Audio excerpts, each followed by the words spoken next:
సుమన్ టీవీలో మీ business promotions కోసం ఈ కింది నెంబర్ను సంప్రదించగలరు.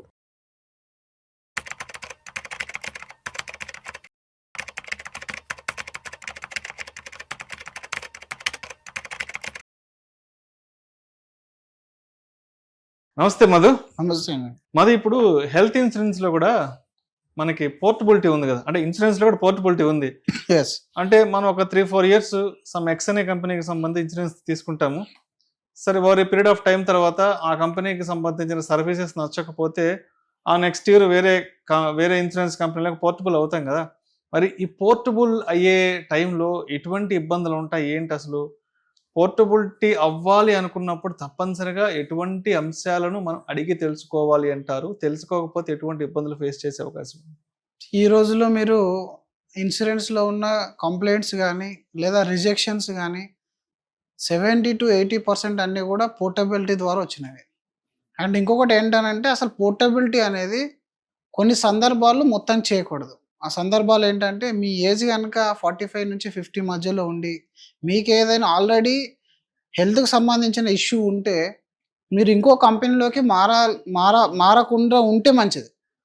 అండ్ మూడోది, జస్ట్ బికాజ్ ఆఫ్ ప్రీమియం వల్ల, అంటే నా ప్రీమియం 100 రూపీస్ ఉంది, ఇంకొకరి ప్రీమియం 95 రూపీస్ ఉంది అన్న 5 రూపీస్ డిస్కౌంట్ కోసం మీరు బయటకు వెళ్ళడం అనేది, మీరు ఎంత పెద్ద నష్టాన్ని తర్వాత కొని తెచ్చుకుంటారనేది వెరీ రీసెంట్ కేసెస్లో మేము అబ్జర్వ్ చేస్తూ ఉంటాం. చాలా చిన్న చిన్న మిస్టేక్స్ వల్ల మీరు పోర్టబిలిటీ అని అంటే దాని అర్థం మొబైల్ నెంబర్లో ఉన్న పోర్టబిలిటీ లాగా ఉండదు ఇక్కడ విషయం. మొబైల్ నెంబర్లో మీరు ఓటీపీ చెప్పేస్తే సేమ్ నెంబర్ కంటిన్యూ అయిపోతుంది, కొత్త ఆపరేటర్ వస్తారు.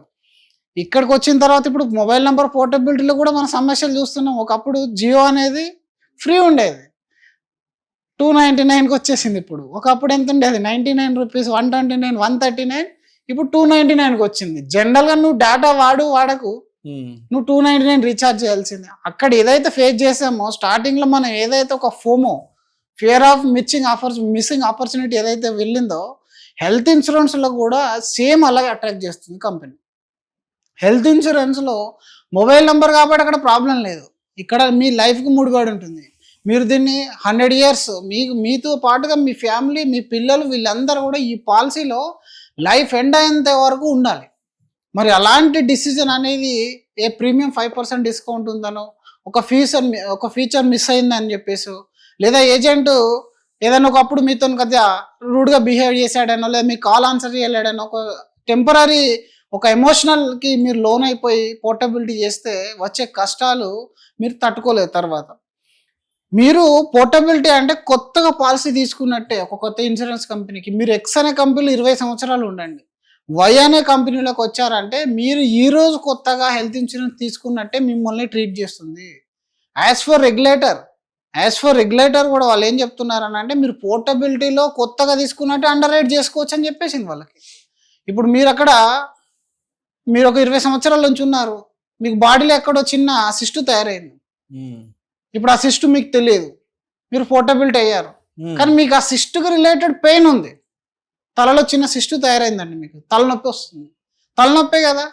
కొత్త ఇన్సూరెన్స్ కంపెనీ ఏమంటుంది, other than viral issues, normal pains, మీరు ఏదైనా ఉంటే చెప్పండి అని చెప్పింది. ఇప్పుడు వాళ్ళే చెప్పారు కదా, మైనర్ ఇష్యూ కదా మనకి హెడేక్ అనేది, నేను చెప్పలేదు, పోర్టబిలిటీ అయ్యాను, ఐఎమ్ హ్యాపీ. నాకు అడ్వాన్స్ ఫీచర్స్ వచ్చాయి, కొత్త కంపెనీ, క్లెయిమ్ రేషియో 99.999 అన్నీ చూసుకున్నాను. ఇప్పుడు నేను ఒక 6 నెలల తర్వాత కళ్ళు తిరిగి పడిపోయాను. డాక్టర్ అన్నాడు, మీకు సిస్టమ్ ఉందని.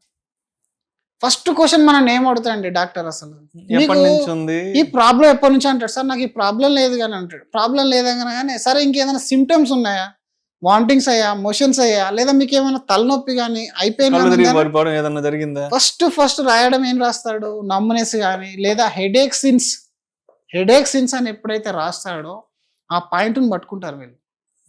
ఇప్పుడు ఆ point 1 year back, 1.5 year back, 2 year back, 3 year back మీరు రాశారు, కానీ మీరు మా దగ్గరకు వచ్చి 3 months అయింది. మీరు ఆ తలనొప్పి అనే విషయాన్ని మాకెందుకు చెప్పలేదు? అంటే ఆల్రెడీ మీ ఒంట్లో జబ్బు పెట్టుకొని మీరు మా దాంట్లో పోర్టబుల్ అయ్యారు. ఇప్పుడు వీళ్ళు చేసేది ఏంటంటే, మీ దగ్గర ఆల్రెడీ పెయిన్ ఉంది, మీకు దాని రిలేటెడ్ సర్జరీలో మీ పాత కంపెనీలో ఉన్న లిమిట్ సరిపోదు కాబట్టి మీరు 5 లక్షలు ఉన్న పాలసీని 50 లక్షలకు మార్చుకొని పోర్టబిలిటీ అయ్యారు.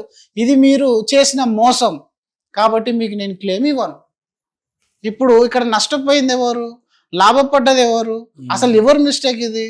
అంటే కొత్త కొత్త ఫీచర్స్ లాంచ్ చేసి కస్టమర్ని అట్రాక్ట్ చేసిన కంపెనీదా, లేదా ఆలోచించకుండా పోర్టబిలిటీ అయిన ఒక ఇన్నోసెంట్ కస్టమర్దా, లేదా సిస్టమ్దా, లేదా మీడియేటర్దా? ఇవి 3 మనం బాగా అర్థం చేసుకోవాలండి. ఎవరైనా సరే ఈ ఈ ఈ సమస్య అనేది ఎప్పుడు తెలుస్తుంది? అసలు ఒక కామన్ మ్యాన్కి తెలియదు కదా. ఇది హెడేక్ అనేది లోపల సిస్ట్ ఉంటుంది, ఆ సిస్ట్ వల్ల నాకు రేపొద్దున పోర్టబిలిటీ అయిన తర్వాత నాకు క్లెయిమ్ రాదు అని తెలిస్తే no one will dare to port their policy. కానీ ఇక్కడ ఆయనకు తెలియదు కాబట్టి కొత్త కంపెనీ యొక్క బాధ్యత అది. కానీ కొత్త కంపెనీ కూడా ఆ బాధ్యతలు ఆయన రూల్స్ ప్రకారం ఆయన అడిగాడు. ఎందుకంటే డిజైన్ చేసిన వారు ఒక్కోరు, సేల్ చేసేవారు ఒక్కోరు, ఎగ్జిక్యూట్ చేసేవారు ఒక్కోరు, గైడెన్స్ ఇచ్చేవారు ఇంకోరు. హెల్త్ ఇన్సూరెన్స్ అనేది మార్కెట్లో మామిడి పళ్ళ వ్యాపారం అయిపోయింది. ఒకటి 80 బోర్డు పెట్టి అమ్మితే ఇంకోటి 100 రూపీస్ బోర్డు పెట్టి అమ్ముతాడు. సేమ్ ఉంటాయి, మళ్ళీ అది ఎల్లో కలర్ ఇది ఎల్లో కలర్ ఉంటుంది. రెండిట్లో కంపేర్ చేసుకోవడానికి కూడా ఉండట్లేదు. కాబట్టి ఎవరైతే మీడియేటర్స్ ఉన్నారో వాళ్ళు ఎక్స్పీరియన్స్ అయి ఉంటారు, వాళ్ళు కౌంటబిలిటీ ఉంటుంది. ఇక్కడ కూడా మీరు మీడియేటర్ మీద డిపెండ్ అవుతూనే కాస్త నాలెడ్జ్ పెంచుకునే ప్రయత్నం చేయాలి. అసలు పోర్టబిలిటీ కండిషన్స్ ఏంటో తెలిస్తే ఆ తర్వాత పోర్ట్ చేయాలా లేదా అనేది మీరు తెలుసుకోవచ్చు. ఇక్కడ చాలా మంది ఎప్పుడు డిస్కౌంట్ ప్రకారమే చూస్తున్నారండి. 90% ఆఫ్ ద కస్టమర్స్ ఏ కంపెనీలో తక్కువ, మనం అసలు వాడైనా వాడాం, 15 ఏళ్ళ నుంచి మనం ఒక్కసారి క్లెయిమ్ చేయలేదు. దానికోసం సంవత్సరానికి 60,000 ₹1,00,000 ఎందుకు? ఓ 10,000 తగ్గితే ఇంకో దానికి సేవ్ అవుతుందని చెప్పేసి ఉద్దేశంతోనే వాళ్ళు పోర్టబిలిటీకి వస్తున్నారు. కానీ రేపు పొద్దున లాస్ట్ ఒక క్లెయిమ్ చూసాము, వాళ్ళకి అన్నవాహికకు క్యాన్సర్ వచ్చింది. మామూలుగా మనం తినే అన్నవాహిక ఉంటుంది కదా, ఆ పైప్కి క్యాన్సర్ వచ్చింది. ఆయనకు స్వాలోయింగ్ ఇష్యూ ఉందంట. స్వాలోయింగ్ ఇష్యూ ఉంటే ఎవరైనా సరే గొంతు రిలేటెడ్ అని చెప్పేసి ఏదో నాకు గొంతు రిలేటెడ్ ప్రాబ్లం ఉందని చెప్పి పోటయ్యాడు ఆయన. కానీ గొంతు రిలేటెడ్ ప్రాబ్లం కాదు, నాకు స్వాలోయింగ్ ప్రాబ్లం అనేది డిఫరెంట్. గొంతు ప్రాబ్లం అంటే ఈఎన్టీ కేసెస్లోకి వచ్చింది. థ్రోట్ ప్రాబ్లం కిందకి వచ్చింది. థ్రోట్ ప్రాబ్లం రాశారు పీడి కింద. ఈ అన్నవాహిక క్యాన్సర్ వాళ్ళు కొట్టేస్తారు.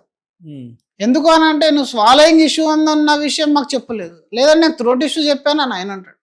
ఇప్పుడు థ్రోట్ ఇష్యూ అనేది ఈజ్ డిఫరెంట్, స్వాలోయింగ్ అనేది డిఫరెంట్ అని చెప్పేసి మళ్ళీ వీళ్ళు రిజెక్ట్ చేస్తే దానిపైన అంబుడ్స్మెన్కి వెళ్ళి అంబుడ్స్మెన్ మళ్ళీ ఫైట్ చేసిన తర్వాత ఎన్నో రోజులు ఆ క్లెయిమ్ అనేది వచ్చింది. అంటే చూడండి, ఒక చిన్న ఇష్యూ ఇది ఎంత పెద్దది. క్యాన్సర్ అంటే ఏంటి? అసలు క్యాన్సర్ క్లెయిమ్ కానీ రాకపోతే ఇన్ని రోజులు కట్టిన ప్రీమియము, సంపాదించుకున్న ఆస్తి అంతా కూడా తీసుకెళ్లి కార్పొరేట్ ఆఫీస్లో వేయాల్సిందే కదా. ఇప్పుడు ఇక్కడ ఈ చిన్న చిన్న విషయాలు ఎడ్యుకేట్ చేసే వాళ్ళు ఎవరు? ఈరోజు అంటారు, సార్ మీకు ఎక్స్ కంపెనీ కంటే వై కంపెనీ మంచిది, వై కంపెనీ కంటే జెడ్ కంపెనీ మంచిది. అసలు ఎక్స్ కంపెనీలో ఏది మంచిదో ఏది మంచిది కాదో పక్కన పెట్టేస్తే ఎలాంటి సమస్యలలో ఒక పాలసీ హోల్డర్ ఇరుకుతాడు, ఎలాంటి సమస్యల్లో కంపెనీ ఆయనతో ప్లే చేస్తుంది, ఎలాంటి సమస్యల్లో నీకు ₹1 క్లెయిమ్ కూడా రాదు అనే విషయాన్ని ఎడ్యుకేట్ చేయడానికి ఈరోజు ఇండియాలో ఉన్న ఒక ఇన్స్టిట్యూట్ని చెప్పండి. ఈరోజు ఇండియాలో ఇన్స్టిట్యూట్ లేదు. ఇండియా ఎప్పుడు మీకు ఈ కంపెనీ కంటే ఈ కంపెనీ మంచిది, ఈ ప్రోడక్ట్ కంటే ఈ ప్రోడక్ట్ మంచిది, అవి 2 ChatGPTలో కొట్టినా తెలిసిపోతుంది నాకు. దానికి నీ ఎక్స్పర్టైజ్ ఎందుకు? నువ్వు 4 రకాల కంపెనీలు చూపించేసి ఇందులో X, Y, Z ఇవన్నీ చూపించాల్సిన అవసరం లేదు. రియాలిటీగా ఒక 20 సంవత్సరాలు ఎక్స్పీరియన్స్ అయి ఉన్నావా? ఎప్పుడైనా హాస్పిటల్కి వెళ్ళావా? హాస్పిటల్లో నువ్వు చూసావా? డాక్టర్ రాసిన దానికి ఇన్సూరెన్స్ కంపెనీ ఎందుకు యాక్సెప్ట్ చేయదో ఫైట్ చేసావా? లేదా ఇన్సూరెన్స్ కంపెనీ ఇచ్చిన బిల్లును హాస్పిటల్ ఎందుకు రూమ్ రెంట్ను 6,000 అని చెప్పి మా దగ్గర ఎక్స్ట్రాగా మళ్ళీ డ్యూటీ డాక్టర్ ఫీజు ఎందుకు వసూలు చేస్తున్నావు? రూమ్ రెంట్ 5,000 ఉంటే నా దాంట్లో 6,000 ఎందుకు ఛార్జ్ చేసావు? ఓపీడీలో నేను ఎందుకు ఉండాలి? నేను డెంగ్యూ జ్వరం వస్తే ఇంట్లో ఉండి మందులు మింగాల్సింది, హాస్పిటల్ ఎందుకు జాయిన్ అయ్యావు? ఇలాంటి క్లెయిమ్స్ ఎన్ని వస్తున్నాయి డైలీ. కొన్ని 100 క్లెయిమ్స్ వస్తున్నాయి, కొన్ని 100 క్లెయిమ్స్ రిజెక్ట్ కూడా అవుతున్నాయి. అంటే రిజెక్ట్ అయ్యేది ఓన్లీ 5 to 10% కాబట్టి పెయిన్ ఎవరికి అనిపిస్తలేదు. ఇది 50% అయినాడు ప్రతి ఒక్కరు ఇప్పుడు బయటకు వచ్చి అల్లర్లు చేస్తారు. ఈ రోజు కొన్ని ఇన్సూరెన్స్ కంపెనీలోకి వెళ్ళి దాడులు కూడా జరుగుతున్నాయి. దేని వల్ల జరుగుతున్నాయి? ఈ నాలెడ్జ్ అనేది లేక వల్ల దాడులు జరుగుతున్నాయి. వాళ్ళకి అసలు నేను ఒక కంపెనీ నుంచి ఇంకో కంపెనీకి మారుతున్నప్పుడు మినిమంగా నేను ఫాలో అవ్వాల్సిన కొన్ని రూల్స్ అండ్ రెగ్యులేషన్స్ ఉంటాయి అని చెప్పి చేయట్లేదు. తొందరపాటు అన్నిటి కూడా. పోర్టబిలిటీ కూడా ఆన్లైన్ వచ్చేసింది. ఇక్కడ నుంచి పాలసీ డౌన్లోడ్ చేసి అక్కడ ఎంట్రీ చేసి అదే XYZ ఇన్ఫర్మేషన్ ఫిల్అప్ చేసి తర్వాత 2 daysలో కాల్ వచ్చేసింది, కంప్లీట్ అయిపోతుంది. అండ్ మీ కన్వీనియంట్ కోసం అని వాళ్ళు హెల్త్ చెకప్ కూడా చేయట్లేదు. పోర్టబిలిటీలో 60 ఏళ్ళు దాటితేనే నేను హెల్త్ చెకప్ చేస్తాను అంటున్నాడు. ఇప్పుడు నీలో ఉన్న బాడీలో ఉన్న ప్రాబ్లం అని హెల్త్ చెకప్ చేయండి, బయటపడదు. నువ్వు ఓపెన్గా చెప్దామంటే నీకు అంత నాలెడ్జ్ లేదు. పోనీ ఏజెంట్ కూర్చి అడిగితే నువ్వు ఆ ఏజెంట్ కాల్ ఆన్సర్ చేయడం మానేస్తావు. ఇక్కడ ఇన్ని సమస్యలలో రేపటి రోజున మన ఫ్యామిలీకి సంబంధించిన క్లెయిమ్ని మనమే పోగొట్టుకుంటున్నాం. కాబట్టి పోర్టబిలిటీ అనేది ఒకటి, మీ కంపెనీ కంప్లీట్లీ అవుట్డేటెడ్ అయిపోయింది ప్రోడక్ట్. ఇంక ఇది మార్చట్లేదు అనుకున్నప్పుడు, లేదా మీ ఏజెంట్ మీకు రెస్పాన్స్ ఇవ్వనప్పుడు, కంప్లీట్గా మీకు ఏజెంట్ రెస్పాన్స్ లేదు, రినివల్స్ రిమైండర్ లేదు అనుకున్నప్పుడు, మీకు ఎలాంటి ఇష్యూ లేనప్పుడు మాత్రమే మీరు పోర్టబిలిటీ చేయాలి. ఇంకా పోర్టబిలిటీ చేసే వాళ్ళు మళ్ళీ 26లో ఒకటి, 27లో ఒకటి, 29లో ఒక కంపెనీ చేంజ్ చేసుకుంటే మాత్రం అది చాలా పెద్ద మిస్టేక్ అయిపోతుంది. మీరు ఏదైనా ఒక కంపెనీ చూస్ చేసుకోవాలి. ఒకవేళ అది నచ్చకపోతే పోర్టబిలిటీ 1 టైం, ఆ టైంలో ఇంకా మళ్ళీ లైఫ్ టైం ఇంకా అది ఆ కంపెనీలో 100 ప్రోడక్ట్లు రాని, బయట 1000 ప్రోడక్ట్లు లాంచ్ కానీ, మీరు ఒక్క ప్రోడక్ట్ నమ్ముకొని సఫిషియంట్ కవరేజ్ని తీసేసుకుంటే మీకు పోర్టబిలిటీ అవసరమే లేదు.